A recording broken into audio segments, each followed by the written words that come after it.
Transcribed from the 1913 Methuen and Company edition by David Price, email ccx074@plaf.org. Note that later editions of De Profundis contained more material. The most complete editions are still in copyright in the USA. De Profundis. Suffering is one very long moment. We cannot divide it by seasons. We can only record its moods and chronicle their return. With us, time itself does not progress. It revolves. It seems to circle round one center of pain. The paralyzing immobility of a life, every circumstance of which is regulated after an unchangeable pattern, so that we eat and drink and lie down and pray, or kneel at least for prayer, according to the inflexible laws of an iron formula. This immobile quality, that makes each dreadful day in the very minutest detail like its brother, seems to communicate itself to those external forces the very essence of whose existence is ceaseless change.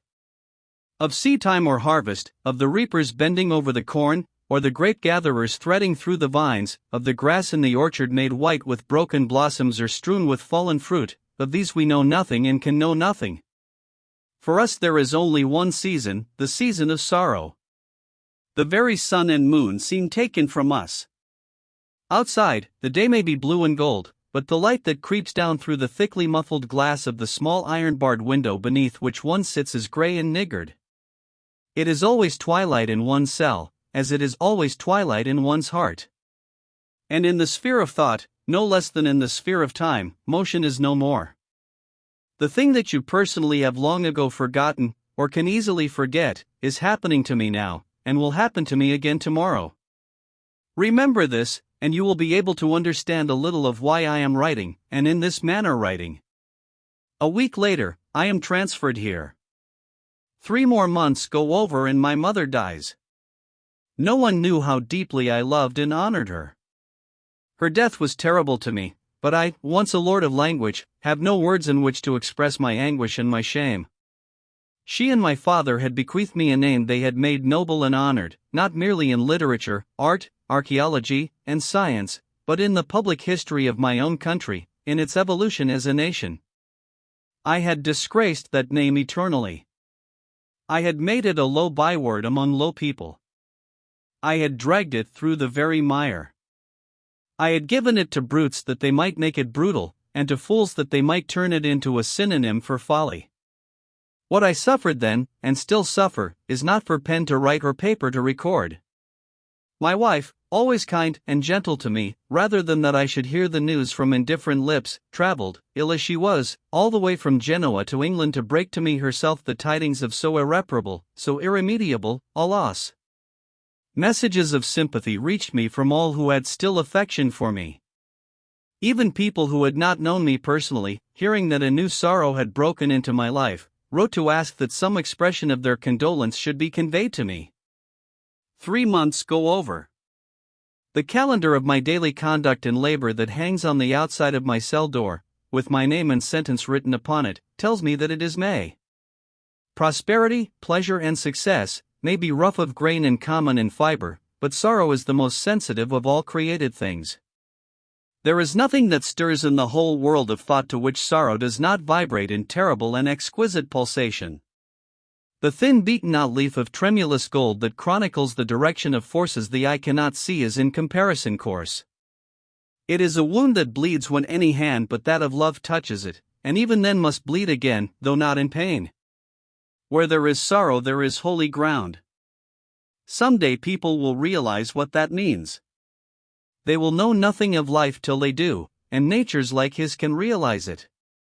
When I was brought down from my prison to the court of bankruptcy, between 2 policemen, waited in the long dreary corridor that, before the whole crowd, whom an action so sweet and simple hushed into silence, he might gravely raise his hat to me, as, handcuffed and with bowed head, I passed him by. Men have gone to heaven for smaller things than that.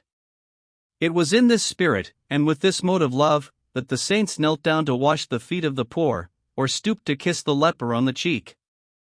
I have never said one single word to him about what he did. I do not know to the present moment whether he is aware that I was even conscious of his action. It is not a thing for which one can render formal thanks in formal words. I store it in the treasure house of my heart. I keep it there as a secret debt that I am glad to think I can never possibly repay. It is embalmed and kept sweet by the myrrh and cassia of many tears. When wisdom has been profitless to me, philosophy barren, and the proverbs and phrases of those who have sought to give me consolation as dust and ashes in my mouth, the memory of that little, lovely, silent act of love has unsealed for me all the wells of pity, made the desert blossom like a rose, and brought me out of the bitterness of lonely exile into harmony with the wounded, broken, and great heart of the world. When people are able to understand, not merely how beautiful this action was, but why it meant so much to me, and always will mean so much, then, perhaps, they will realize how and in what spirit they should approach me. The poor are wise, more charitable, more kind, more sensitive than we are. In their eyes, prison is a tragedy in a man's life, a misfortune, a casualty, something that calls for sympathy in others. They speak of one who is in prison as of one who is in trouble simply.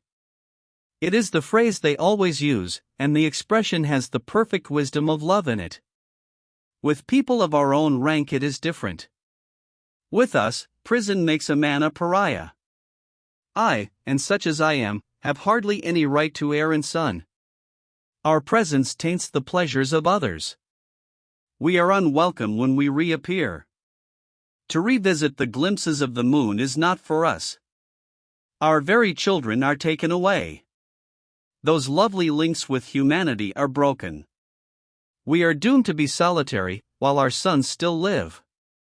We are denied the one thing that might heal us and keep us, that might bring balm to the bruised heart, and peace to the soul in pain. I must say to myself that I ruined myself, and that nobody great or small can be ruined except by his own hand. I am quite ready to say so. I am trying to say so, though they may not think it at the present moment. This pitiless indictment I bring without pity against myself. Terrible as was what the world did to me, what I did to myself was far more terrible still. I was a man who stood in symbolic relations to the art and culture of my age.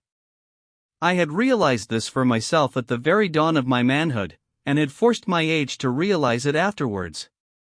Few men hold such a position in their own lifetime, and have it so acknowledged. It is usually discerned, if discerned at all, by the historian, or the critic, long after both the man and his age have passed away. With me it was different. I felt it myself, and made others feel it. Byron was a symbolic figure, but his relations were to the passion of his age and its weariness of passion. Mine were to something more noble, more permanent, of more vital issue, of larger scope. The gods had given me almost everything. But I let myself be lured into long spells of senseless and sensual ease. I amused myself with being a flaneur, a dandy, a man of fashion. I surrounded myself with the smaller natures and the meaner minds. I became the spendthrift of my own genius, and to waste an eternal youth gave me a curious joy. Tired of being on the heights, I deliberately went to the depths in the search for new sensation. What the paradox was to me in the sphere of thought, perversity became to me in the sphere of passion. Desire, at the end, was a malady, or a madness, or both. I grew careless of the lives of others. I took pleasure where it pleased me, and passed on. I forgot that every little action of the common day makes or unmakes character, and that therefore what one has done in the secret chamber one has some day to cry aloud on the housetop. I ceased to be lord over myself. I was no longer the captain of my soul, and did not know it. I allowed pleasure to dominate me. I ended in horrible disgrace. There is only one thing for me now, absolute humility. I have lain in prison for nearly 2 years. Out of my nature has come wild despair, an abandonment to grief that was piteous even to look at, terrible and impotent rage, bitterness and scorn, anguish that wept aloud, misery that could find no voice, sorrow that was dumb. I have passed through every possible mood of suffering. Better than Wordsworth himself I know what Wordsworth meant when he said, "Suffering is permanent, obscure, and dark and has the nature of infinity." But while there were times when I rejoiced in the idea that my sufferings were to be endless, I could not bear them to be without meaning. Now I find hidden somewhere away in my nature something that tells me that nothing in the whole world is meaningless, and suffering least of all. That something hidden away in my nature, like a treasure in a field, is humility. It is the last thing left in me, and the best, the ultimate discovery at which I have arrived, the starting point for a fresh development. It has come to me right out of myself, so I know that it has come at the proper time. It could not have come before, nor later. Had anyone told me of it, I would have rejected it. Had it been brought to me, I would have refused it. As I found it, I want to keep it. I must do so. It is the one thing that has in it the elements of life, of a new life, vita nuova for me. Of all things it is the strangest. One cannot acquire it, except by surrendering everything that one has. It is only when one has lost all things, that one knows that one possesses it. Now I have realized that it is in me, I see quite clearly what I ought to do, in fact, must do. And when I use such a phrase as that, I need not say that I am not alluding to any external sanction or command. I admit none. I am far more of an individualist than I ever was. Nothing seems to me of the smallest value except what one gets out of oneself. My nature is seeking a fresh mode of self-realization. That is all I am concerned with. And the first thing that I have got to do is to free myself from any possible bitterness of feeling against the world. I am completely penniless, and absolutely homeless. Yet there are worse things in the world than that. I am quite candid when I say that rather than go out from this prison with bitterness in my heart against the world, I would gladly and readily beg my bread from door to door. If I got nothing from the house of the rich, I would get something at the house of the poor. Those who have much are often greedy, those who have little always share. I would not a bit mind sleeping in the cool grass in summer, and when winter came on sheltering myself by the warm close-thatched rick, or under the penthouse of a great barn, provided I had love in my heart. The external things of life seem to me now of no importance at all. You can see to what intensity of individualism I have arrived, or am arriving rather, for the journey is long, and where I walk there are thorns. Of course I know that to ask alms on the highway is not to be my lot, and that if ever I lie in the cool grass at night time it will be to write sonnets to the moon. When I go out of prison, R will be waiting for me on the other side of the big iron-studded gate, and he is the symbol, not merely of his own affection, but of the affection of many others besides. I believe I am to have enough to live on for about 18 months at any rate, so that if I may not write beautiful books, I may at least read beautiful books, and what joy can be greater? After that, I hope to be able to recreate my creative faculty. But were things different, had I not a friend left in the world, were there not a single house open to me in pity, had I to accept the wallet and ragged cloak of sheer penury, as long as I am free from all resentment, hardness, and scorn, I would be able to face the life with much more calm and confidence than I would were my body in purple and fine linen, and the soul within me sick with hate. And I really shall have no difficulty. When you really want love, you will find it waiting for you. I need not say that my task does not end there. It would be comparatively easy if it did. There is much more before me. I have hills far steeper to climb, valleys much darker to pass through. And I have to get it all out of myself. Neither religion, morality, nor reason can help me at all. Morality does not help me. I am a born antinomian. I am one of those who are made for exceptions, not for laws.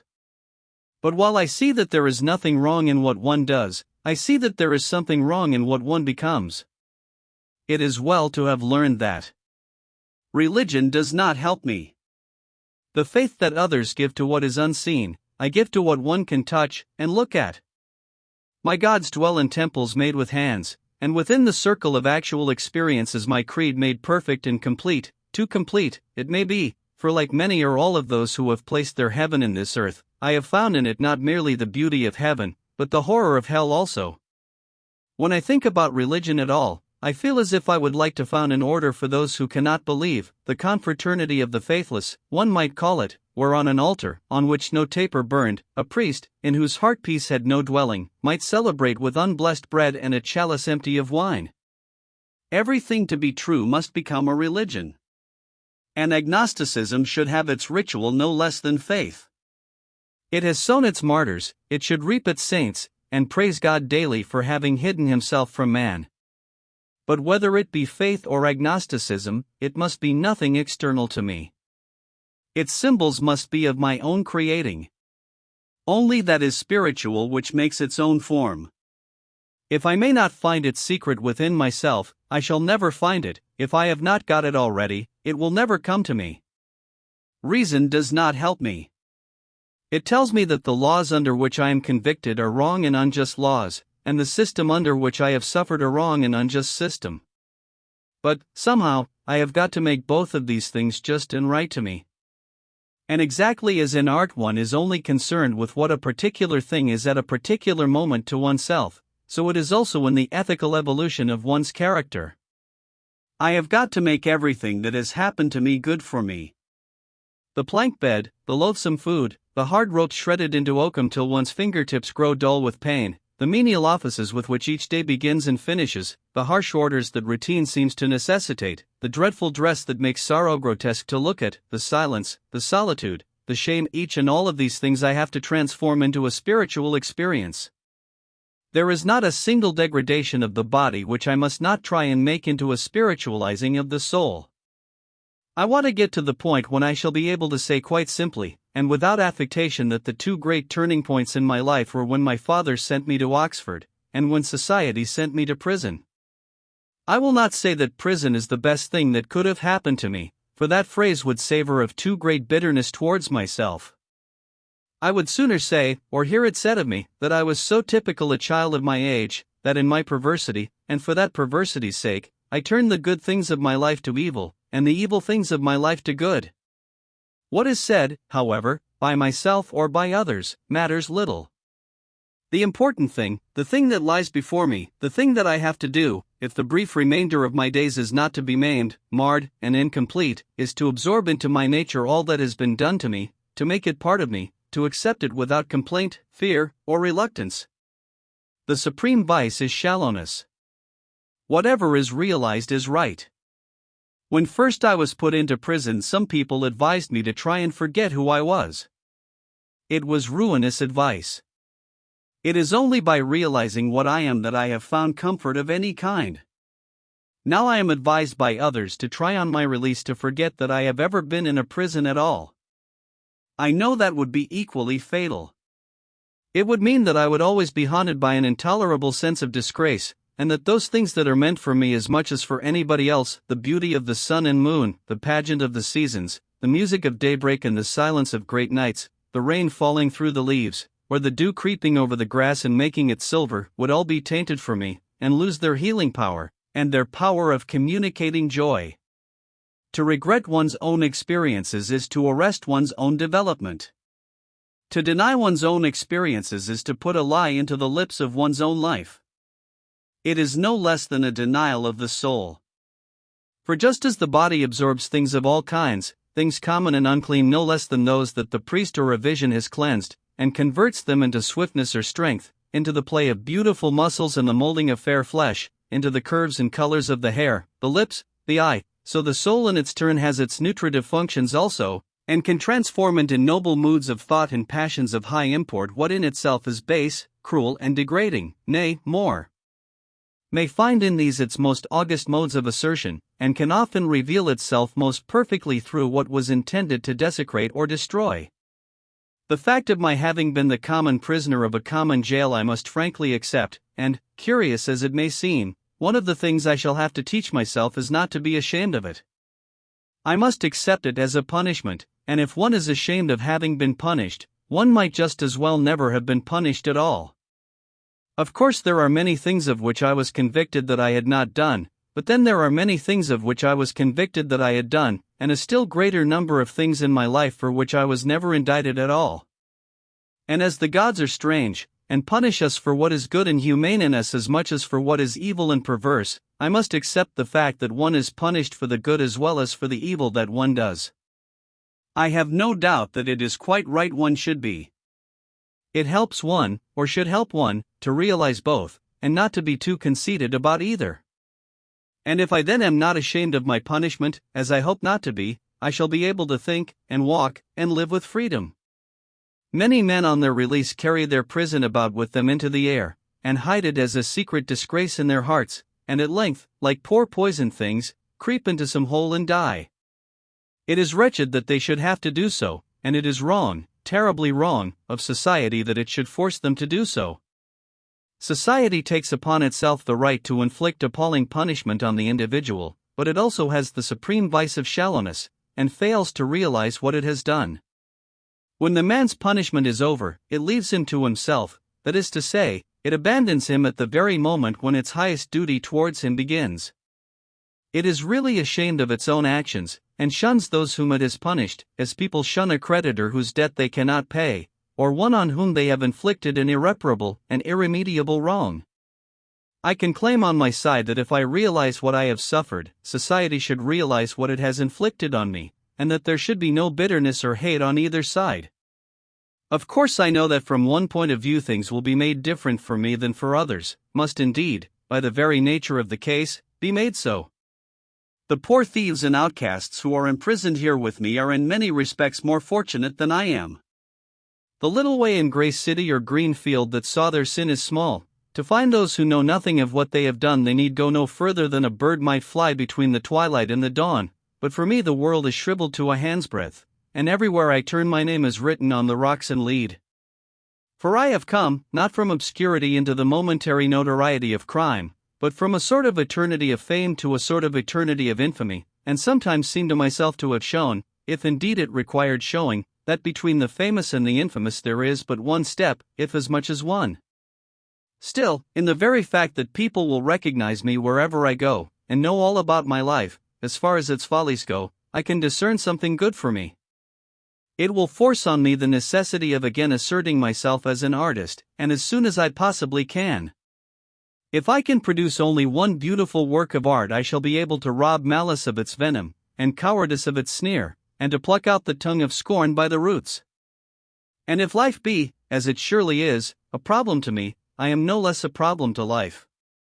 People must adopt some attitude towards me, and so pass judgment, both on themselves and me. I need not say I am not talking of particular individuals. The only people I would care to be with now are artists and people who have suffered, those who know what beauty is, and those who know what sorrow is. Nobody else interests me. Nor am I making any demands on life. In all that I have said, I am simply concerned with my own mental attitude towards life as a whole, and I feel that not to be ashamed of having been punished is one of the first points I must attain to, for the sake of my own perfection, and because I am so imperfect. Then I must learn how to be happy. Once I knew it, or thought I knew it, by instinct. It was always springtime once in my heart. My temperament was akin to joy. I filled my life to the very brim with pleasure, as one might fill a cup to the very brim with wine. Now I am approaching life from a completely new standpoint, and even to conceive happiness is often extremely difficult for me. I remember during my first term at Oxford reading in Pater's Renaissance, that book which has had such strange influence over my life, how Dante places low in the Inferno those who willfully live in sadness, and going to the college library and turning to the passage in the Divine Comedy where beneath the dreary marsh lie those who were sullen in the sweet air, saying forever and ever through their sighs, Tristi famo nell'air dolce che dal sol es allegra. I knew the church condemned excidia, but the whole idea seemed to me quite fantastic, just the sort of sin, I fancied, a priest who knew nothing about real life would invent. Nor could I understand how Dante, who says that sorrow remarries us to God, could have been so harsh to those who were enamored of melancholy, if any such there really were. I had no idea that someday this would become to me one of the greatest temptations of my life. While I was in Wandsworth prison, I longed to die. It was my one desire. When after 2 months in the infirmary I was transferred here, and found myself growing gradually better in physical health, I was filled with rage. I determined to commit suicide on the very day on which I left prison. After a time that evil mood passed away, and I made up my mind to live, but to wear gloom as a king wears purple, never to smile again, to turn whatever house I entered into a house of mourning, to make my friends walk slowly in sadness with me, to teach them that melancholy is the true secret of life, to maim them with an alien sorrow, to mar them with my own pain. Now I feel quite differently. I see it would be both ungrateful and unkind of me to pull so long a face that when my friends came to see me they would have to make their faces still longer in order to show their sympathy, or, if I desired to entertain them, to invite them to sit down silently to bitter herbs and funeral baked meats. I must learn how to be cheerful and happy. The last 2 occasions on which I was allowed to see my friends here, I tried to be as cheerful as possible, and to show my cheerfulness, in order to make them some slight return for their trouble in coming all the way from town to see me. It is only a slight return, I know, but it is the one, I feel certain, that pleases them most. I saw her for an hour on Saturday week, and I tried to give the fullest possible expression of the delight I really felt at our meeting. And that, in the views and ideas I am here shaping for myself, I am quite right is shown to me by the fact that now for the first time since my imprisonment I have a real desire for life. There is before me so much to do, that I would regard it as a terrible tragedy if I died before I was allowed to complete at any rate a little of it. I see new developments in art and life, each one of which is a fresh mode of perfection. I long to live so that I can explore what is no less than a new world to me. Do you want to know what this new world is? I think you can guess what it is. It is the world in which I have been living. Sorrow, then, and all that it teaches one, is my new world. I used to live entirely for pleasure. I shunned suffering and sorrow of every kind. I hated both. I resolved to ignore them as far as possible, to treat them, that is to say, as modes of imperfection. They were not part of my scheme of life. They had no place in my philosophy.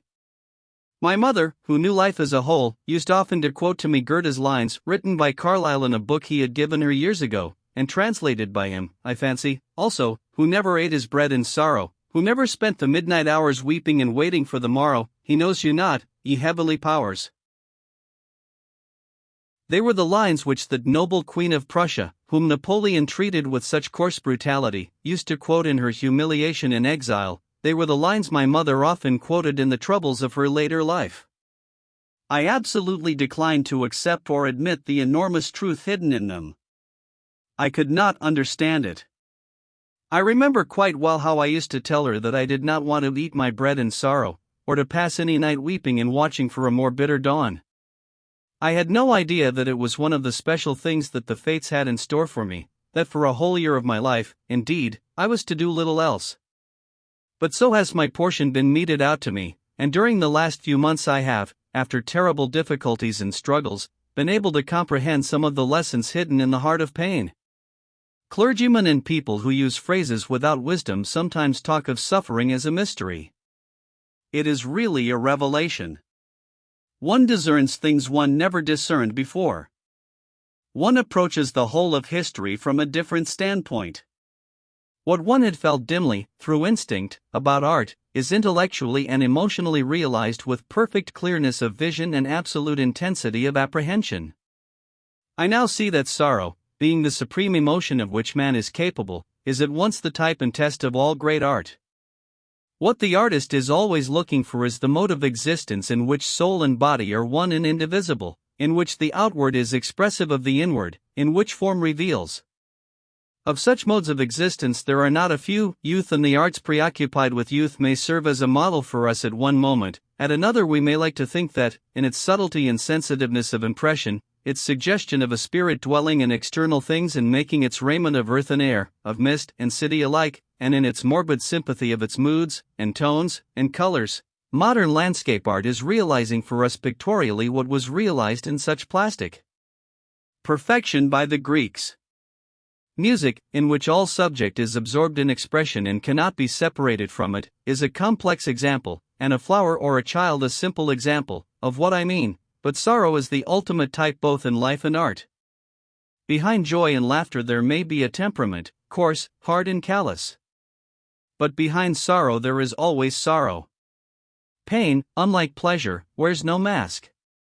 Truth in art is not any correspondence between the essential idea and the accidental existence. It is not the resemblance of shape to shadow, or of the form mirrored in the crystal to the form itself. it is no echo coming from a hollow hill, any more than it is a silver well of water in the valley that shows the moon to the moon and Narcissus to Narcissus. Truth in art is the unity of a thing with itself, the outward rendered expressive of the inward, the soul made incarnate, the body instinct with spirit. For this reason there is no truth comparable to sorrow. There are times when sorrow seems to me to be the only truth. Other things may be illusions of the eye or the appetite, made to blind the one and cloy the other, but out of sorrow have the worlds been built, and at the birth of a child or a star there is pain. More than this, there is about sorrow an intense, an extraordinary reality. I have said of myself that I was one who stood in symbolic relations to the art and culture of my age. There is not a single wretched man in this wretched place along with me who does not stand in symbolic relation to the very secret of life. For the secret of life is suffering. It is what is hidden behind everything. When we begin to live, what is so sweet to us, and what is bitter so bitter, that we inevitably direct all our desires towards pleasures, and seek not merely for a month or twain to feed on honeycomb, but for all our years to taste no other food, ignorant all the while that we may really be starving the soul. I remember talking once on this subject to one of the most beautiful personalities I have ever known, a woman, whose sympathy and noble kindness to me, both before and since the tragedy of my imprisonment, have been beyond power and description, one who has really assisted me, though she does not know it, to bear the burden of my troubles more than anyone else in the whole world has, and all through the mere fact of her existence, through her being what she is, partly an ideal and partly an influence, a suggestion of what one might become as well as a real help towards becoming it, a soul that renders the common air sweet, and makes what is spiritual seem as simple and natural as sunlight or the sea, one for whom beauty and sorrow walk hand in hand, and have the same message. On the occasion of which I am thinking I recall distinctly how I said to her that there was enough suffering in one narrow London lane to show that God did not love man, and that wherever there was any sorrow, though but that of a child, in some little garden weeping over a fault that it had or had not committed, the whole face of creation was completely marred. I was entirely wrong. She told me so, but I could not believe her. I was not in the sphere in which such belief was to be attained to. Now it seems to me that love of some kind is the only possible explanation of the extraordinary amount of suffering that there is in the world. I cannot conceive of any other explanation. I am convinced that there is no other, and that if the world has indeed, as I have said, been built of sorrow, it has been built by the hands of love, because in no other way could the soul of man, for whom the world was made, reach the full stature of its perfection. Pleasure for the beautiful body, but pain for the beautiful soul. When I say that I am convinced of these things, I speak with too much pride. Far off, like a perfect pearl, one can see the city of God. It is so wonderful that it seems as if a child could reach it in a summer's day. And so a child could. But with me and such as me it is different. One can realize a thing in a single moment, but one loses it in the long hours that follow with leaden feet. It is so difficult to keep heights that the soul is competent to gain. We think in eternity, but we move slowly through time, and how slowly time goes with us who lie in prison I need not tell again, nor of the weariness and despair that creep back into one's cell, and into the cell of one's heart, with such strange insistence that one has, as it were, to garnish and sweep one's house for their coming, as for an unwelcome guest, or a bitter master, or a slave whose slave it is one's chance or choice to be. And, though at present my friends may find it a hard thing to believe, it is true none the less, that for them living in freedom and idleness and comfort it is more easy to learn the lessons of humility than it is for me, who begin the day by going down on my knees and washing the floor of my cell. For prison life with its endless privations and restrictions makes one rebellious. The most terrible thing about it is not that it breaks one's heart, hearts are made to be broken, but that it turns one's heart to stone. One sometimes feels that it is only with a front of brass and a lip of scorn that one can get through the day at all. And he who is in a state of rebellion cannot receive grace, to use the phrase of which the Church is so fond, so rightly fond, I dare say, for in life as in art the mood of rebellion closes up the channels of the soul, and shuts out the airs of heaven. Yet I must learn these lessons here, if I am to learn them anywhere, and must be filled with joy if my feet are on the right road and my face set towards the gate which is called beautiful, though I may fall many times in the mire and often in the mist go astray. This new life, as through my love of Dante I like sometimes to call it, is of course no new life at all, but simply the continuance, by means of development and evolution, of my former life.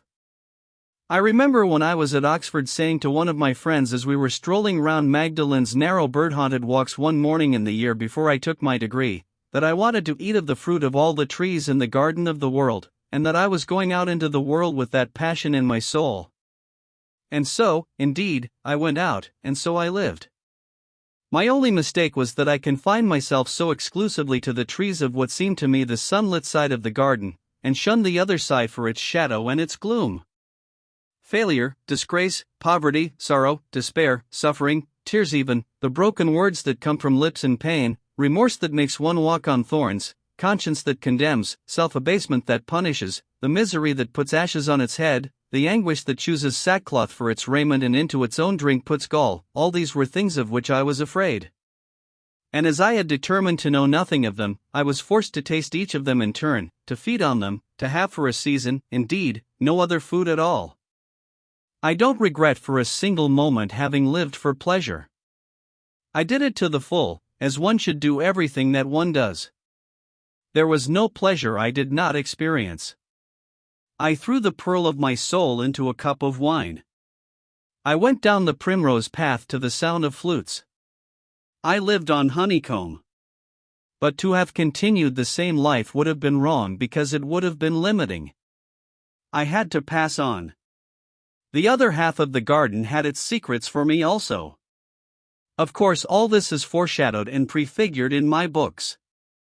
Some of it is in The Happy Prince, some of it in The Young King, notably in the passage where the bishop says to the kneeling boy, "Is not he who made misery wiser than thou art?" A phrase which when I wrote it seemed to me little more than a phrase. A great deal of it is hidden away in the note of doom that like a purple thread runs through the texture of Dorian Gray. In the critic as artist it is set forth in many colors, in the soul of man it is written down, and in letters too easy to read. It is one of the refrains whose recurring motifs make Salome so like a piece of music and bind it together as a ballad. In the prose poem of the man who from the bronze of the image of the pleasure that liveth for a moment has to make the image of the sorrow that abideth forever, it is incarnate. It could not have been otherwise. At every single moment of one's life one is what one is going to be, no less than what one has been. Art is a symbol, because man is a symbol. It is, if I can fully attain to it, the ultimate realization of the artistic life. For the artistic life is simply self-development. Humility in the artist is his frank acceptance of all experiences, just as love in the artist is simply the sense of beauty that reveals to the world its body and its soul. In Marius, the Epicurean painter seeks to reconcile the artistic life with the life of religion, in the deep, sweet, and austere sense of the word. But Marius is little more than a spectator, an ideal spectator indeed, and one to whom it is given to contemplate the spectacle of life with appropriate emotions, which Wordsworth defines as the poet's true aim, yet a spectator merely, and perhaps a little too much occupied with the comeliness of the benches of the sanctuary to notice that it is the sanctuary of sorrow that he is gazing at. I see a far more intimate and immediate connection between the true life of Christ and the true life of the artist, and I take a keen pleasure in the reflection that long before sorrow had made my days her own and bound me to her will, I had written in the soul of man that he who would lead a Christ-like life must be entirely and absolutely himself, and had taken as my types not merely the shepherd on the hillside and the prisoner in his cell, but also the painter to whom the world is a pageant, and the poet for whom the world is a song. I remember saying once to André Gide, as we sat together in some Paris café, that while metaphysics had but little real interest for me, and morality absolutely none, there was nothing that either Plato or Christ had said that could not be transferred immediately into the sphere of art and there find its complete fulfillment.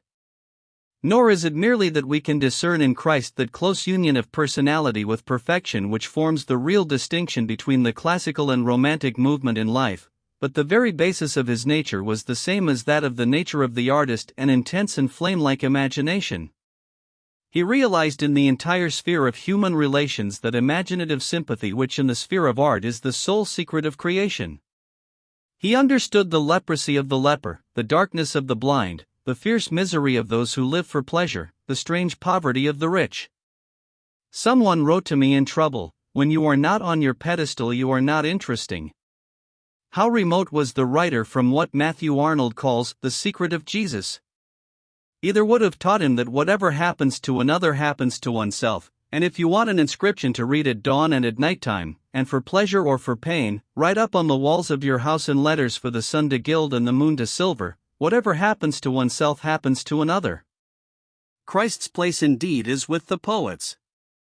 His whole conception of humanity sprang right out of the imagination and can only be realized by it. What God was to the pantheist, man was to him. He was the first to conceive the divided races as a unity. Before his time there had been gods and men, and, feeling through the mysticism of sympathy that in himself each had been made incarnate, he calls himself the son of the one or the son of the other, according to his mood. More than anyone else in history, he wakes in us that temper of wonder to which romance always appeals. There is still something to me almost incredible in the idea of a young Galilean peasant imagining that he could bear on his own shoulders the burden of the entire world, all that had already been done and suffered, and all that was yet to be done and suffered, the sins of Nero, of Caesar Borgia, of Alexander VI, and of him who was emperor of Rome and priest of the sun. The sufferings of those whose names are legion and whose dwelling is among the tombs, oppressed nationalities, factory children, thieves, people in prison, outcasts, those who are dumb under oppression and whose silence is heard only of God, and not merely imagining this but actually achieving it, so that at the present moment all who come in contact with his personality, even though they may neither bow to his altar nor kneel before his priest, in some way find that the ugliness of their sin is taken away and the beauty of their sorrow revealed to them. I had said of Christ that he ranks with the poets. That is true. Shelley and Sophocles are of his company. But his entire life also is the most wonderful of poems. For pity and terror, there is nothing in the entire cycle of Greek tragedy to touch it.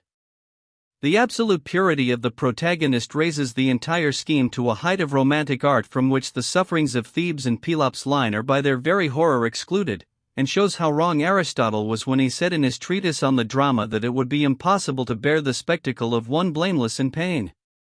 Nor in Aeschylus nor Dante, those stern masters of tenderness, in Shakespeare, the most purely human of all the great artists, in the whole of Celtic myth and legend, where the loveliness of the world is shown through a mist of tears, and the life of a man is no more than the life of a flower, is there anything that, for sheer simplicity of pathos wedded and made one with sublimity of tragic effect, can be said to equal or even approach the last act of Christ's Passion?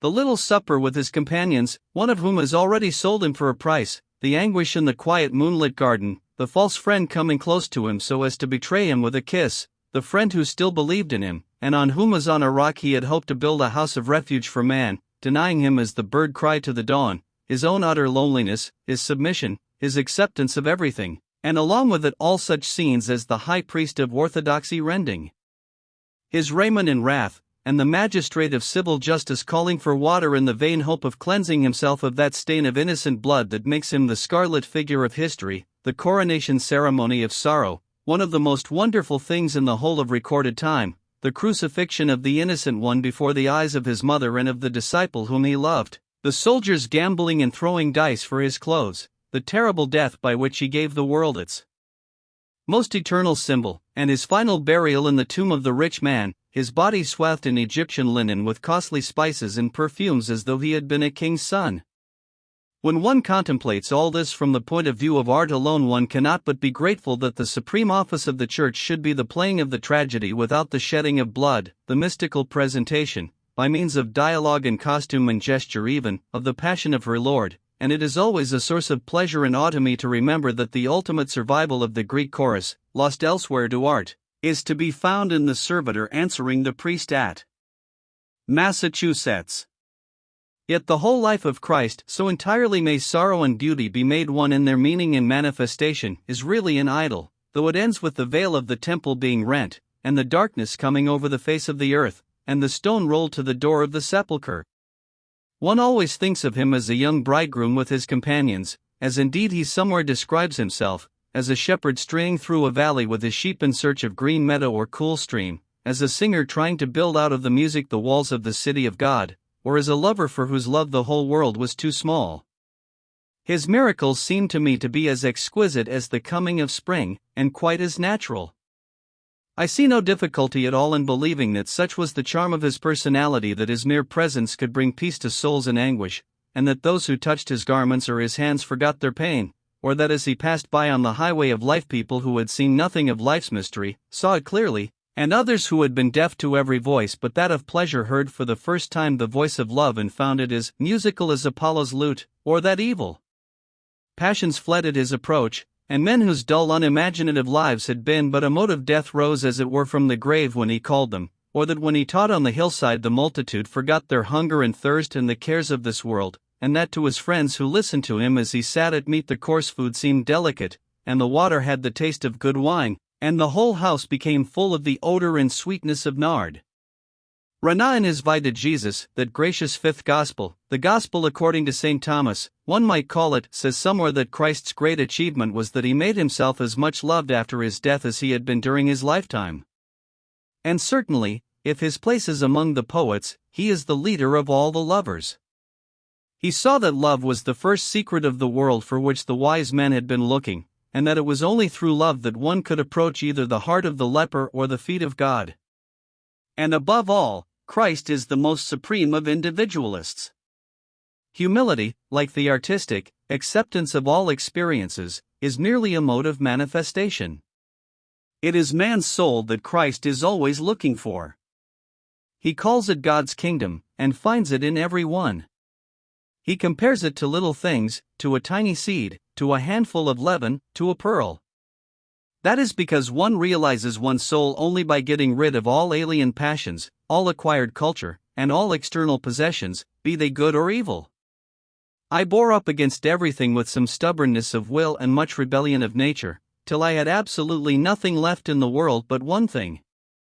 I had lost my name, my position, my happiness, my freedom, my wealth. I was a prisoner and a pauper. But I still had my children left.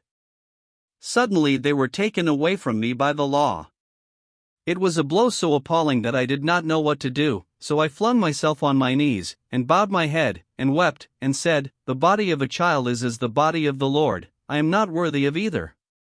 That moment seemed to save me.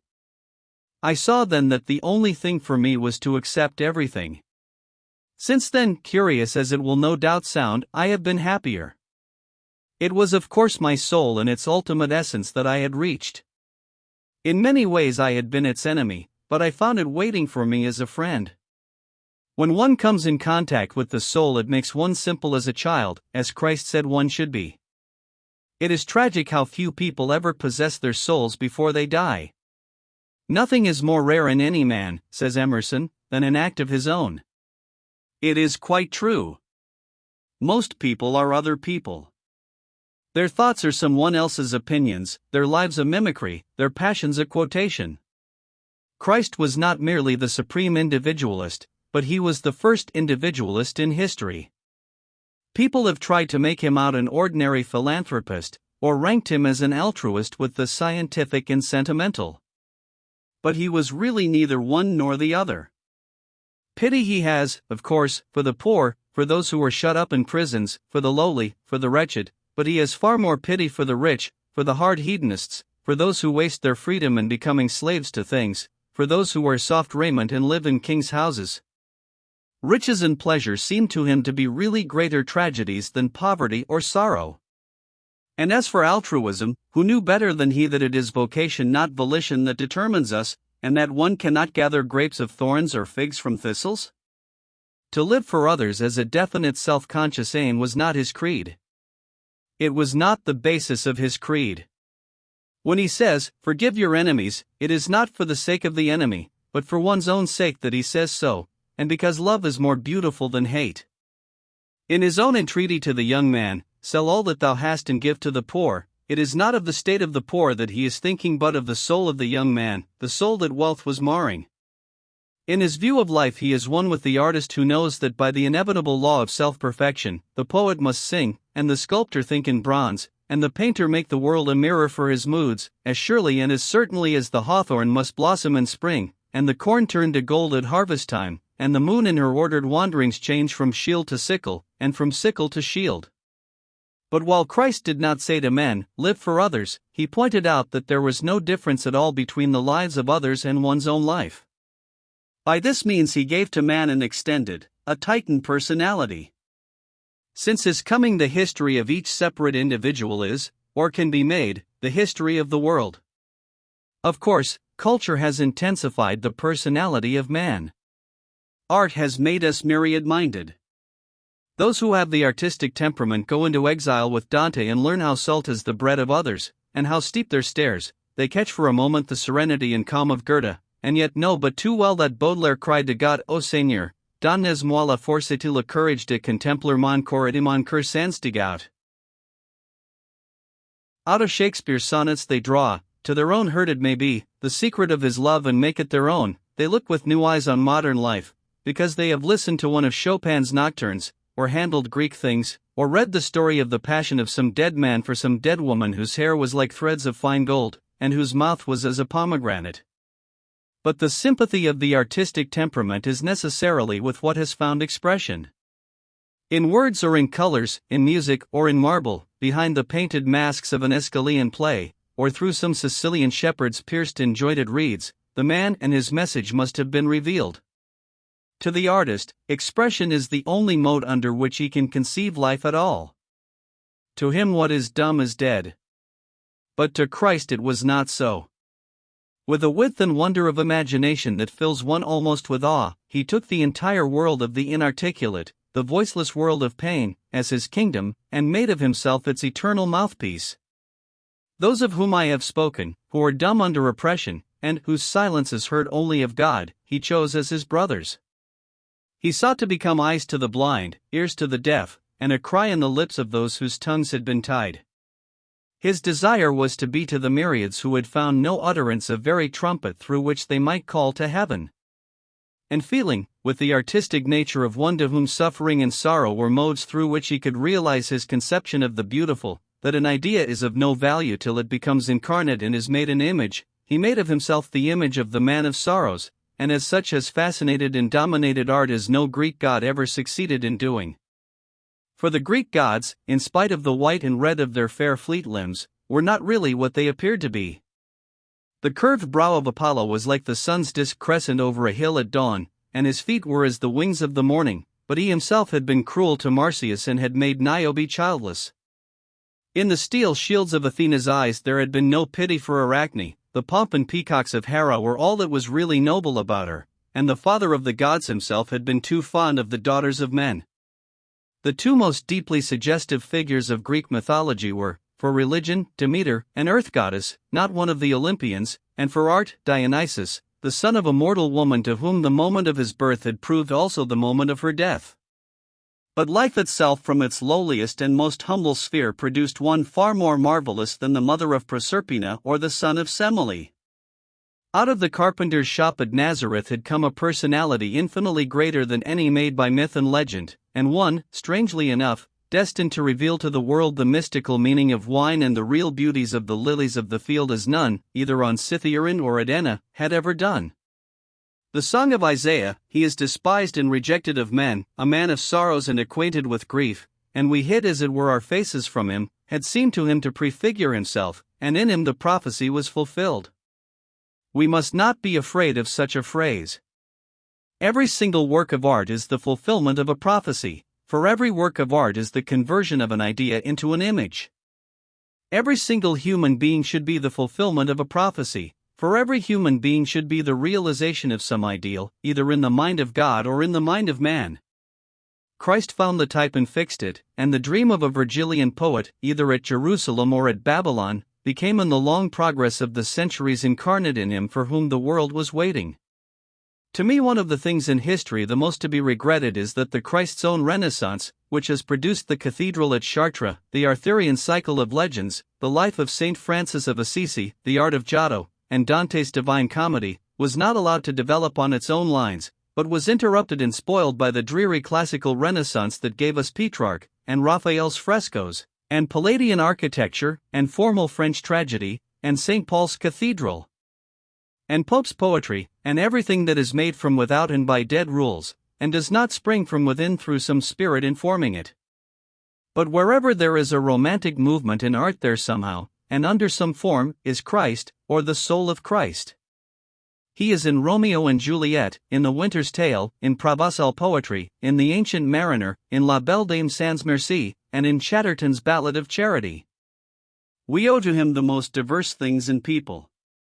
Hugo's Les Miserables, Baudelaire's Fleurs du Mal, the note of pity in Russian novels, Verlaine and Verlaine's poems, the stained glass in tapestries, and the Quattrocento work of Burne-Jones and Morris, belong to him no less than the Tower of Giotto, Lancelot and Guinevere, Tannhauser, the troubled romantic marbles of Michelangelo, pointed architecture, and the love of children and flowers, for both of which, indeed, in classical art there was but little place, hardly enough for them to grow or play in, but which, from the 12th century down to our own day, have been continually making their appearances in art, under various modes and at various times, coming fitfully and willfully, as children, as flowers, are apt to do, spring always seeming to one as if the flowers had been in hiding, and only came out into the sun because they were afraid that grown-up people would grow tired of looking for them and give up the search, and the life of a child being no more than an April day on which there is both rain and sun for the narcissus.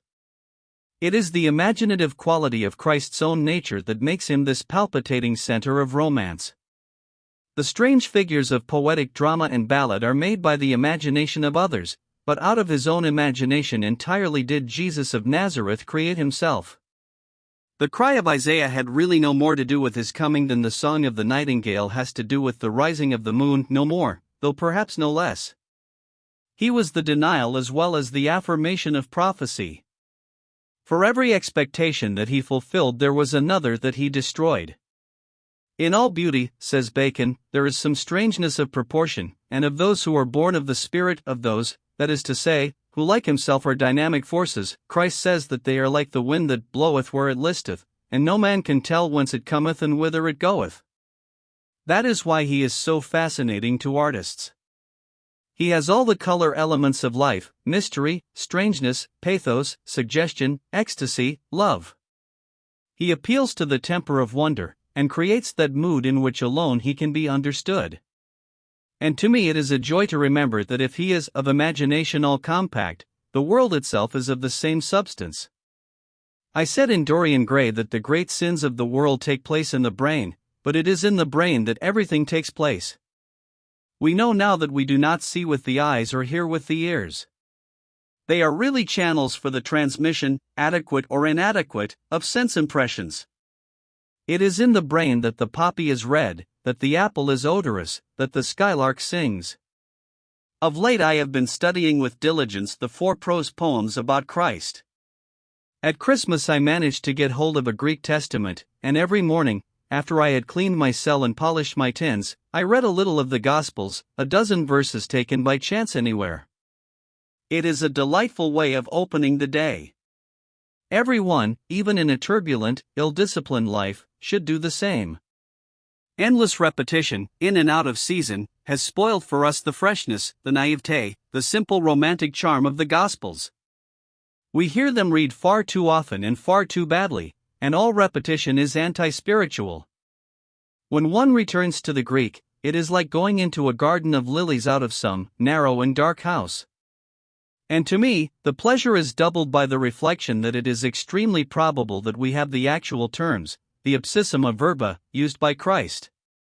It was always supposed that Christ talked in Aramaic. Even Ranah thought so.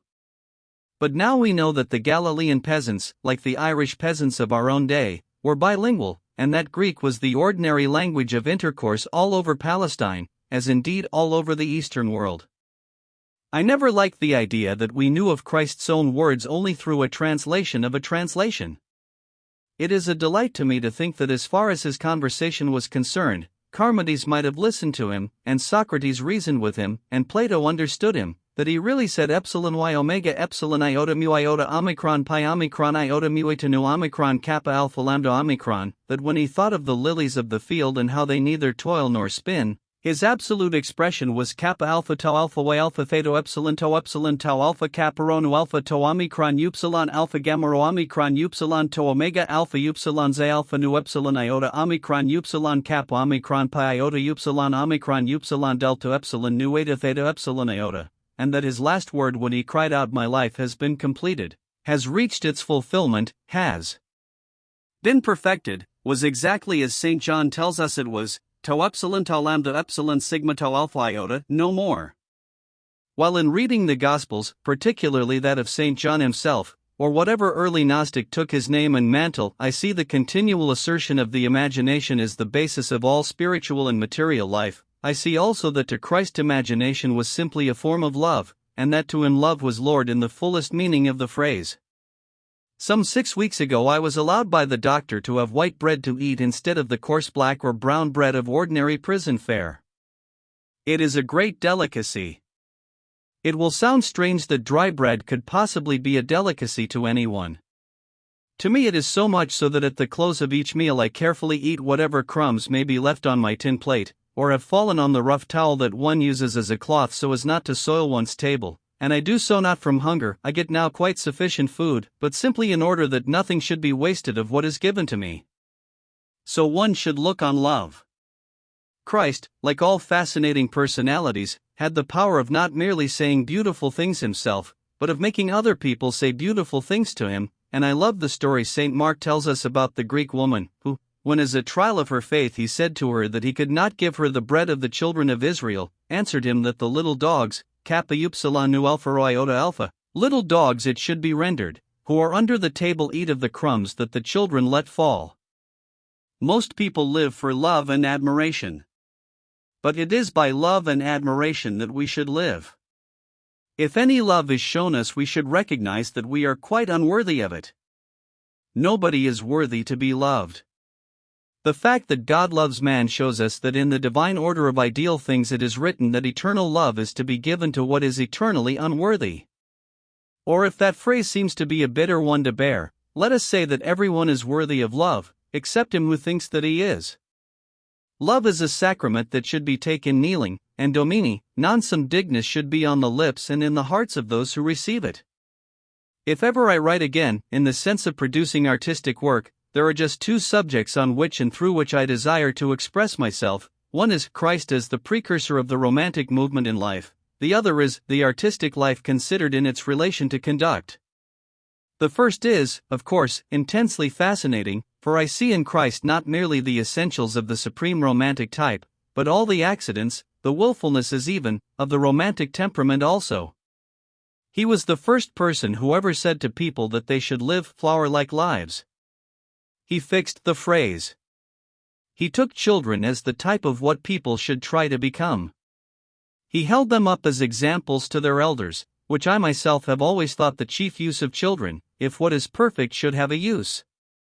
Dante describes the soul of a man as coming from the hand of God weeping and laughing like a little child, and Christ also saw that the soul of each one should be a geisa di fanciullae piangendo e ridendo pargolegia. He felt that life was changeful, fluid, active, and that to allow it to be stereotyped into any form was death. He saw that people should not be too serious over material, common interests, that to be unpractical was to be a great thing, that one should not bother too much over affairs. The birds didn't, why should man? He is charming when he says, "Take no thought for the morrow, is not the soul more than meat? Is not the body more than raiment?" A Greek might have used the latter phrase. It is full of Greek feeling. But only Christ could have said both, and so summed up life perfectly for us. His morality is all sympathy, just what morality should be. If the only thing that he ever said had been, "Her sins are forgiven her because she loved much," it would have been worth while dying to have said it. His justice is all poetical justice, exactly what justice should be. The beggar goes to heaven because he has been unhappy. I cannot conceive a better reason for his being sent there. The people who work for an hour in the vineyard in the cool of the evening receive just as much reward as those who have toiled there all day long in the hot sun. Why shouldn't they? Probably no one deserved anything. Or perhaps they were a different kind of people. Christ had no patience with the dull, lifeless mechanical systems that treat people as if they were things, and so treat everybody alike. For him there were no laws, there were exceptions merely, as if anybody, or anything, for that matter, was like aught else in the world. That which is the very keynote of romantic art was to him the proper basis of natural life. He saw no other basis. And when they brought him one, taken in the very act of sin, and showed him her sentence written in the law, and asked him what was to be done, he wrote with his finger on the ground as though he did not hear them, and finally, when they pressed him again, looked up and said, "Let him of you who has never sinned be the first to throw the stone at her."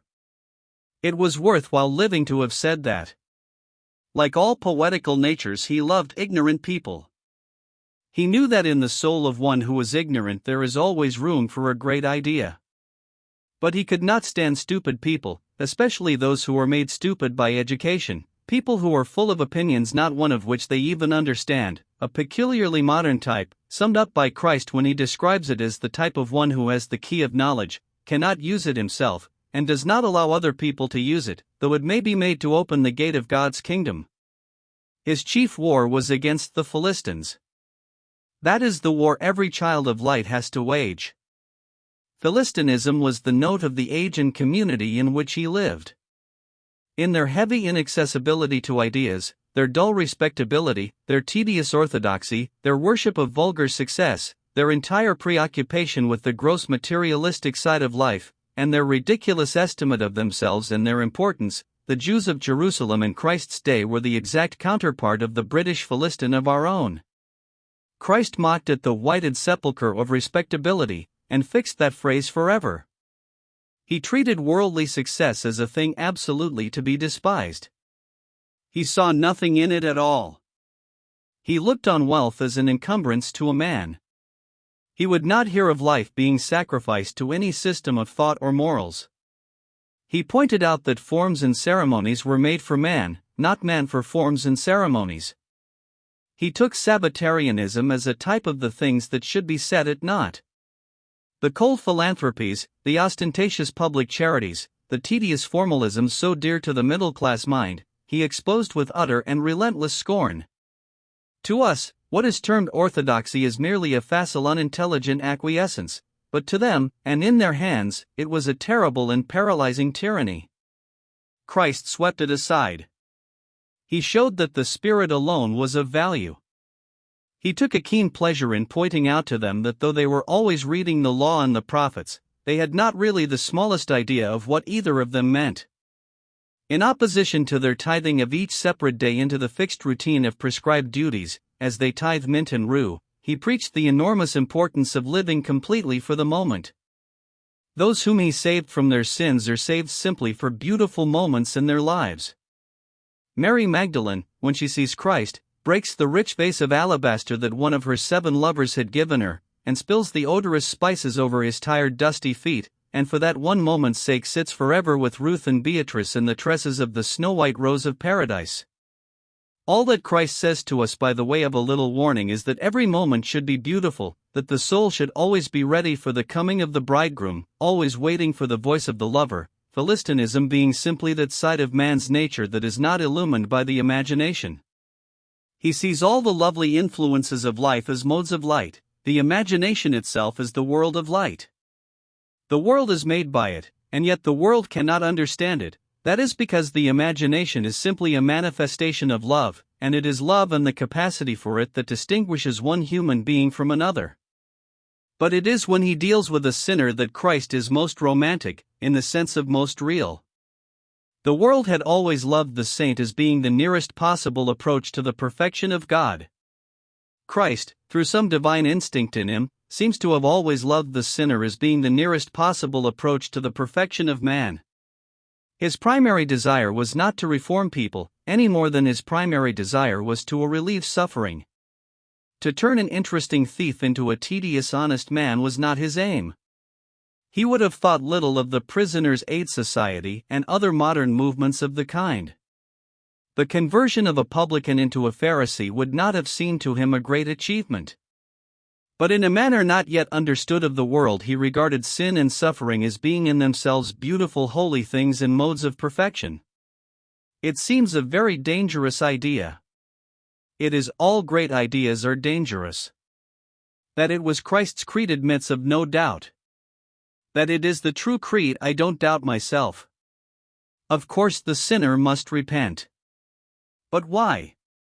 simply because otherwise he would be unable to realize what he had done.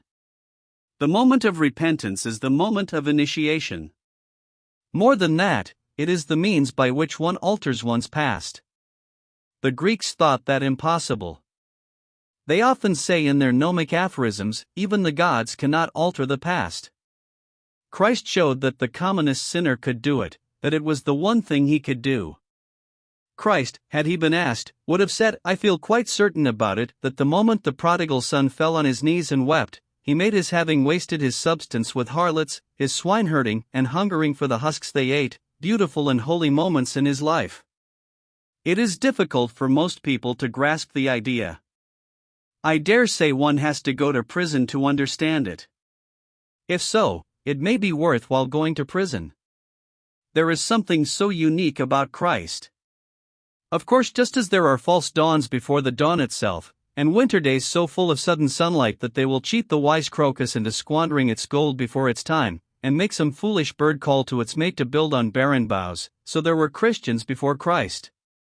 For that we should be grateful. The unfortunate thing is that there have been none since. I make one exception, St. Francis of Assisi. But then God had given him at his birth the soul of a poet, as he himself when quite young had in mystical marriage taken poverty as his bride, and with the soul of a poet and the body of a beggar he found the way to perfection not difficult. He understood Christ, and so he became like him.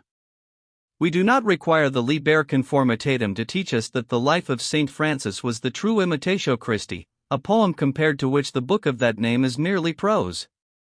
Indeed, that is the charm about Christ. When all is said, he is just like a work of art. He does not really teach one anything, but by being brought into his presence one becomes something. And everybody is predestined to his presence. Once at least in his life each man walks with Christ to Emmaus. As regards the other subject, the relation of the artistic life to conduct, it will no doubt seem strange to you that I should select it. People point to Reading Jail and say, that is where the artistic life leads a man. Well, it might lead to worse places. The more mechanical people to whom life is a shrewd speculation depending on a careful calculation of ways and means, always know where they are going, and go there. They start with the ideal desire of being the parish beadle, and in whatever sphere they are placed they succeed in being the parish beadle and no more. A man whose desire is to be something separate from himself, to be a member of Parliament, or a successful grocer, or a prominent solicitor, or a judge, or something equally tedious, invariably succeeds in being what he wants to be. That is his punishment. Those who want a mask have to wear it. But with the dynamic forces of life, and those in whom those dynamic forces become incarnate, it is different. People whose desire is solely for self-realization never know where they are going. They can't know. In one sense of the word it is of course necessary, as the Greek oracle said, to know oneself, that is the first achievement of knowledge. But to recognize that the soul of a man is unknowable, is the ultimate achievement of wisdom. The final mystery is oneself. When one has weighed the sun in the balance, and measured the steps of the moon, and mapped out the seven heavens star by star, there still remains oneself. Who can calculate the orbit of his own soul? When the son went out to look for his father's asses, he did not know that a man of God was waiting for him with the very chrism of coronation, and that his own soul was already the soul of a king. I hope to live long enough and to produce work of such a character that I shall be able at the end of my days to say, yes. This is just where the artistic life leads a man. Two of the most perfect lives I have come across in my own experience are the lives of Verlaine and of Prince Kropotkin, both of them men who have passed years in prison, the first, the one Christian poet since Dante, the other, a man with a soul of that beautiful white Christ which seems coming out of Russia.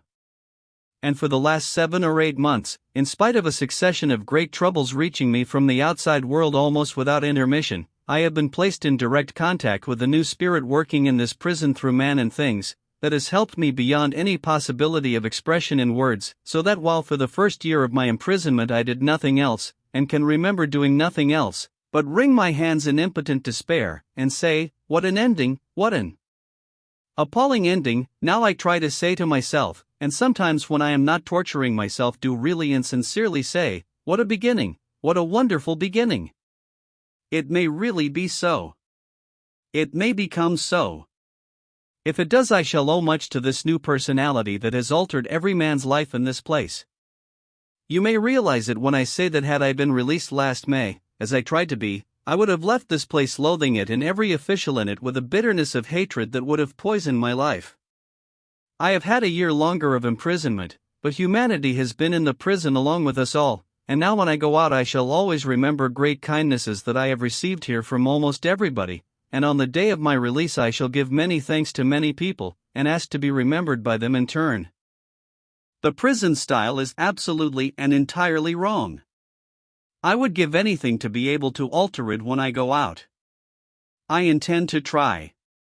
But there is nothing in the world so wrong but that the spirit of humanity, which is the spirit of love, the spirit of the Christ who is not in churches, may make it, if not right, at least possible to be born without too much bitterness of heart. I know also that much is waiting for me outside that is very delightful, from what St. Francis of Assisi calls my brother the wind and my sister the rain, lovely things both of them, down to the shop windows and sunsets of great cities. If I made a list of all that still remains to me, I don't know where I should stop, for, indeed, God made the world just as much for me as for anyone else. Perhaps I may go out with something that I had not got before. I need not tell you that to me reformations in morals are as meaningless and vulgar as reformations in theology. But while to propose to be a better man is a piece of unscientific cant, to have become a deeper man is the privilege of those who have suffered. And such I think I have become. If after I am free a friend of mine gave a feast, and did not invite me to it, I should not mind a bit. I can be perfectly happy by myself. With freedom, flowers, books, and the moon, who could not be perfectly happy? Besides, feasts are not for me anymore. I have given too many to care about them. That side of life is over for me, very fortunately, I dare say.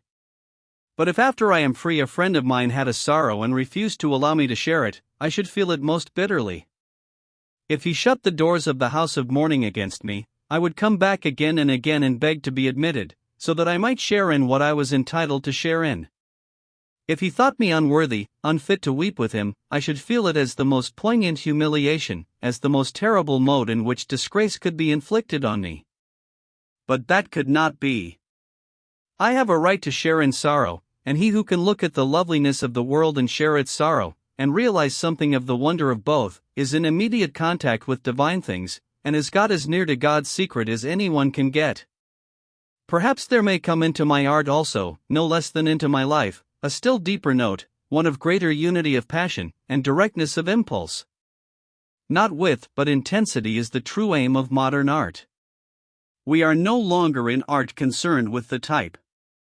It is with the exception that we have to do. I cannot put my sufferings into any form they took, I need hardly say. Art only begins where imitation ends, but something must come into my work, of fuller memory of words perhaps, of richer cadences, of more curious effects, of simpler architectural order, of some aesthetic quality at any rate. When Marsyas was torn from the scabbard of his limbs, della vagina della member su, to use one of Dante's most terrible Tacitean phrases, he had no more song, the Greek said. Apollo had been victor. The lyre had vanquished the reed. But perhaps the Greeks were mistaken. I hear in much modern art the cry of Marsyas. It is bitter in Baudelaire, sweet and plaintive in Lamartine, mystic in Verlaine. It is in the deferred resolutions of Chopin's music. It is in the discontent that haunts Burne-Jones's women. Even Matthew Arnold, whose song of Callicles tells of the triumph of the sweet persuasive lyre, and the famous final victory, in such a clear note of lyrical beauty, has not a little of it, in the troubled undertone of doubt and distress that haunts his verses. Neither Goethe nor Wordsworth could help him, though he followed each in turn, and when he seeks to mourn for Thyrsis or to sing of the scholar gypsy, it is the reed that he has to take for the rendering of his strain. But whether or not the Phrygian faun was silent, I cannot be. Expression is as necessary to me as leaf and blossoms are to the black branches of the trees that show themselves above the prison walls and are so restless in the wind. Between my art and the world there is now a wide gulf, but between art and myself there is none. I hope at least that there is none. To each of us different fates are meted out. My lot has been one of public infamy, of long imprisonment, of misery, of ruin, of disgrace, but I am not worthy of it, not yet, at any rate. I remember that I used to say that I thought I could bear a real tragedy if it came to me with purple pall and a mask of noble sorrow, but that the dreadful thing about modernity was that it put tragedy into the raiment of comedy, so that the great realities seemed commonplace or grotesque or lacking in style. It is quite true about modernity. It has probably always been true about actual life. It is said that all martyrdoms seemed mean to the looker-on. The 19th century is no exception to the rule.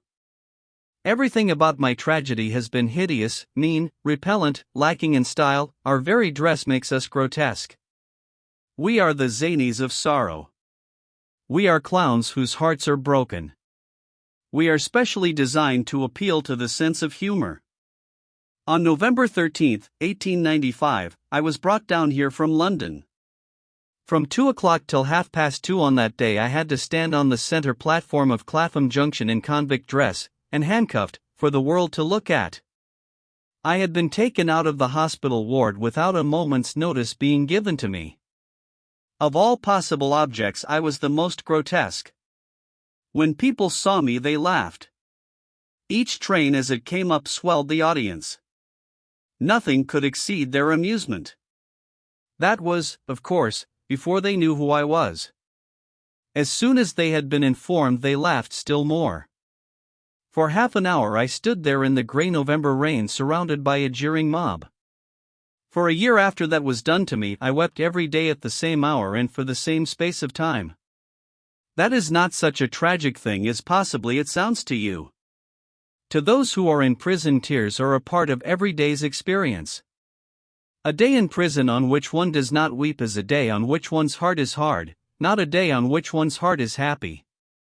Well, now I am really beginning to feel more regret for the people who laughed than for myself. Of course when they saw me I was not on my pedestal, I was in the pillory.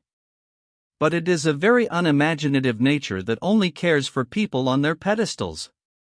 A pedestal may be a very unreal thing. A pillory is a terrific reality. They should have known also how to interpret sorrow better. I have said that behind sorrow there is always sorrow. It were wiser still to say that behind sorrow there is always a soul. And to mock at a soul in pain is a dreadful thing. In the strangely simple economy of the world people only get what they give, and to those who have not enough imagination to penetrate the mere outward of things, and feel pity, what pity can be given save that of scorn? I write this account of the mode of my being transferred here simply that it should be realized how hard it has been for me to get anything out of my punishment but bitterness and despair.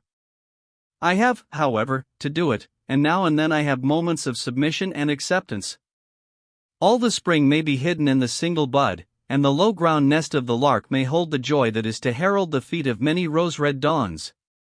So perhaps whatever beauty of life still remains to me is contained in some moment of surrender, abasement, and humiliation. I can, at any rate, merely proceed on the lines of my own development, and, accepting all that has happened to me, make myself worthy of it.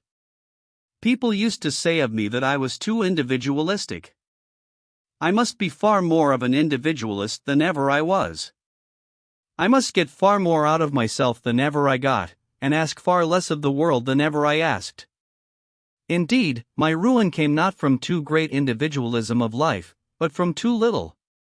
The one disgraceful, unpardonable, and to all time contemptible action of my life was to allow myself to appeal to society for help and protection. To have made such an appeal would have been from the individualist point of view bad enough, but what excuse can there ever be put forward for having made it? Of course, once I had put into motion the forces of society turned on me and said, "Have you been living all this time in defiance of my laws, and do you now appeal to those laws for protection? You shall have those laws exercised to the full. You shall abide by what you have appealed to. The result is I am in jail." Certainly no man ever fell so ignobly, and by such ignoble instruments, as I did. The Philistine element in life is not the failure to understand art. Charming people, such as fishermen, shepherds, plowboys, peasants, and the like, know nothing about art, and are the very salt of the earth. He is the Philistine who upholds and aids the heavy, cumbrous, blind, mechanical forces of society, and who does not recognize dynamic force when he meets it either in a man or a movement. People thought it dreadful of me to have entertained at dinner the evil things of life, and to have found pleasure in their company. But then, from the point of view through which I, as an artist in life, approached them, they were delightfully suggestive and stimulating. The danger was half the excitement. My business as an artist was with Ariel. I set myself to wrestle with Caliban. A great friend of mine, a friend of 10 years' standing, came to see me some time ago, and told me that he did not believe a single word of what was said against me, and wished me to know that he considered me quite innocent, and the victim of a hideous plot. I burst into tears at what he said, and told him that while there was much amongst the definite charges that was quite untrue and transferred to me by revolting malice, still that my life had been full of perverse pleasures, and that unless he accepted that as a fact about me and realized it to the full, I could not possibly be friends with him anymore, or ever be in his company. It was a terrible shock to him, but we are friends, and I have not got his friendship on false pretenses. Emotional forces, as I say somewhere in Intentions, are as limited in extent and duration as the forces of physical energy. The little cup that is made to hold so much can hold so much and no more, though all the purple vats of Burgundy be filled with wine to the brim, and the treaders stand knee-deep in the gathered grapes of the stony vineyards of Spain. There is no error more common than that of thinking that those who are the causes or occasions of great tragedies share in the feelings suitable to the tragic mood, no error more fatal than expecting it of them. The martyr in his shirt of flame may be looking on the face of God, but to him who is piling the faggots or loosening the logs for the blast, the whole scene is no more than the slaying of an ox is to the butcher, or the felling of a tree to the charcoal burner in the forest, or the fall of a flower to one who is mowing down the grass with a scythe. Great passions are for the great of soul, and great events can be seen only by those who are on a level with them. I know of nothing in all drama more incomparable from the point of view of art, nothing more suggestive in its subtlety of observation, than Shakespeare's drawing of Rosencrantz and Guildenstern. They are Hamlet's college friends. They have been his companions. They bring with them memories of pleasant days together. At the moment when they come across him in the play, he is staggering under the weight of a burden intolerable to one of his temperament. The dead have come armed out of the grave to impose on him a mission at once too great and too mean for him. He is a dreamer, and he is called upon to act. He has the nature of the poet, and he is asked to grapple with the common complexity of cause and effect, with life in its practical realization, of which he knows nothing, not with life in its ideal essence, of which he knows so much. He has no conception of what to do, and his folly is to feign folly. Brutus used madness as a cloak to conceal the sword of his purpose, the dagger of his will, but the Hamlet madness is a mere mask for the hiding of weakness. In the making of fancies and jests he sees a chance of delay. He keeps playing with action as an artist plays with a theory. He makes himself the spy of his proper actions, and listening to his own words knows them to be but words, words, words. Instead of trying to be the hero of his own history, he seeks to be the spectator of his own tragedy. He disbelieves in everything, including himself, and yet his doubt helps him not, as it comes not from skepticism but from a divided will. Of all this Guildenstern and Rosencrantz realize nothing. They bow and smirk and smile, and what the one says the other echoes with sickliest intonation. When, at last, by means of the play within the play, and the puppets in their dalliance, Hamlet catches the conscience of the king, and drives the wretched man in terror from his throne, Guildenstern and Rosencrantz see no more in his conduct than a rather painful breach of court etiquette. That is as far as they can attain to in the contemplation of the spectacle of life with appropriate emotions. They are close to his very secret and know nothing of it. Nor would there be any use in telling them. They are the little cups that can hold so much and no more. Towards the close it is suggested that, caught in a cunning spring set for another, they have met, or may meet, with a violent and sudden death. But a tragic ending of this kind, though touched by Hamlet's humor with something of the surprise and justice of comedy, is really not for such as they. They never die. Horatio, who in order to report Hamlet and his cause aright to the unsatisfied, absents him from felicity a while, and in this harsh world draws his breath in pain. Dies, but Guildenstern and Rosencrantz are as immortal as Angelo and Tartuffe, and should rank with them. They are what modern life has contributed to the antique ideal of friendship. He who writes a new De Amicitia must find a niche for them, and praise them in Tusculan prose. They are types fixed for all time. To censure them would show a lack of appreciation. They are merely out of their sphere, that is all. In sublimity of soul there is no contagion. High thoughts and high emotions are by their very existence isolated. *********** I am to be released, if all goes well with me, towards the end of May, and hope to go at once to some little seaside village abroad with R&M. The sea, as Euripides says in one of his plays about Iphigenia, washes away the stains and wounds of the world. I hope to be at least a month with my friends, and to gain peace and balance, and a less troubled heart, and a sweeter mood. I have a strange longing for the great simple primeval things, such as the sea, to me no less of a mother than the earth. It seems to me that we all look at nature too much, and live with her too little. I discern great sanity in the Greek attitude. They never chattered about sunsets, or discussed whether the shadows on the grass were really mauve or not. But they saw that the sea was for the swimmer, and the sand for the feet of the runner. They loved the trees for the shadow that they cast, and the forest for its silence at noon. The vineyard dresser wreathed his hair with ivy that he might keep off the rays of the sun as he stooped over the young shoots, and for the artist and the athlete, the two types that Greece gave us, they plaited with garlands the leaves of the bitter laurel and of the wild parsley, which else had been of no service to men. We call ours a utilitarian age, and we do not know the uses of any single thing. We have forgotten that water can cleanse, and fire purify, and that the earth is mother to us all. As a consequence, our art is of the moon and plays with shadows, while Greek art is of the sun and deals directly with things. I feel sure that in elemental forces there is purification, and I want to go back to them and live in their presence. Of course, to one so modern as I am, enfant de mon siècle, merely to look at the world will be always lovely. I tremble with pleasure when I think that on the very day of my leaving prison both the laburnum and the lilac will be blooming in the gardens, and that I shall see the wind stir into restless beauty the swaying gold of the one, and make the other toss the pale purple of its plumes, so that all the air shall be Arabia for me. Linnaeus fell on his knees and wept for joy when he saw for the first time the long heath of some English upland made yellow with the tawny aromatic brooms of the common firs, and I know that for me, to whom flowers are part of desire, there are tears waiting in the petals of some rose. It has always been so with me from my boyhood. There is not a single color hidden away in the chalice of a flower, or the curve of a shell, to which, by some subtle sympathy with the very soul of things, my nature does not answer. Like Gautier, I have always been one of those pour que le monde visible existe. Still, I am conscious now that behind all this beauty, satisfying though it may be, there is some spirit hidden of which the painted forms and shapes are but modes of manifestation, and it is with this spirit that I desire to become in harmony. I have grown tired of the articulate utterances of men and things. The mystical in art, the mystical in life, the mystical in nature, this is what I am looking for.